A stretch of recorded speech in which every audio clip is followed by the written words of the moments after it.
காசாவில் நூற்றுக்கணக்கான உடல்களை கொண்ட புதைகுழிகள் அச்சத்தில் ஐநா. காசாவில் உள்ள நாசர் மற்றும் அல் ஷிஃபா மருத்துவ வசதிகள் அளிக்கப்பட்டமை மற்றும் அங்கு நூற்றுக்கணக்கான உடல்கள் அடங்கிய வெகுஜன புதைகுழிகள் பற்றிய அறிக்கைகளால் திகிலடைந்திருப்பதாக ஐநா மனித உரிமை பேரவையின் தலைவர் வோல்கர் தெரிவித்துள்ளார். இந்த வாரம் கான் யூனிஸில் உள்ள நாசர் மருத்துவமனை இஸ்ரேலிய துருப்புக்களால் கைவிடப்பட்டன. இதன் பின்னர் பலஸ்தீன அதிகாரிகள் புதைகுழிகள் பல உடல்களை கண்டுபிடித்ததாக அறிவித்துள்ளனர். பல உடல்கள் தெளிவாக கண்டுபிடிக்கப்பட்டிருப்பதால் எச்சரிக்கையை எழுப்ப வேண்டிய அவசியத்தை நாங்கள் உணர்கின்றோம் என்று ஐக்கிய நாடுகள் மனித உரிமைகள் உயர் ஆணையரின் பேச்சாளர் ரவீனா ஜம்தாசனி கூறியுள்ளார். மீட்கப்பட்ட உடல்களில் சிலவற்றின் கைகள் கட்டப்பட்டிருந்தன. இது சர்வதேச மனித உரிமைகள் சட்டம் மற்றும் சர்வதேச மனிதாபிமான சட்டங்களின் கடுமையான மீறல்களை குறிக்கின்றது. மேலும் இவை மேலதிக விசாரணைகளுக்கு உட்படுத்தப்பட வேண்டும் என்றும் பேச்சாளர் குறிப்பிட்டுள்ளார். நாசரில் 283 உடல்களும் அல் ஷிஃபாவில் 33 உடல்களும் கண்டெடுக்கப்பட்டதாக கூறும் பலஸ்தீனிய அதிகாரிகளின் அறிக்கைகளை உறுதிப்படுத்தும் பணியில் ஐக்கிய நாடுகள் மனித உரிமைகள் அலுவலகம்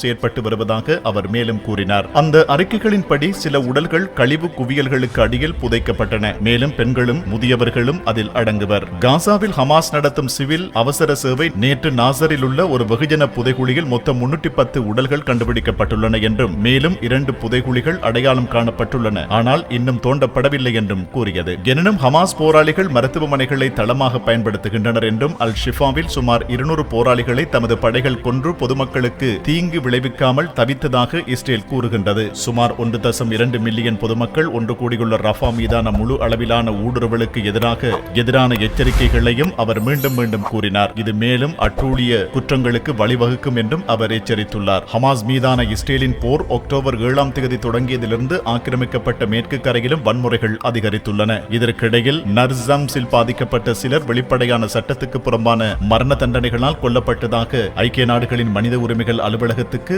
அறிக்கைகள் கிடைத்துள்ளதாகவும் ஜம்தாசனி கூறியுள்ளமை குறிப்பிடத்தக்கது.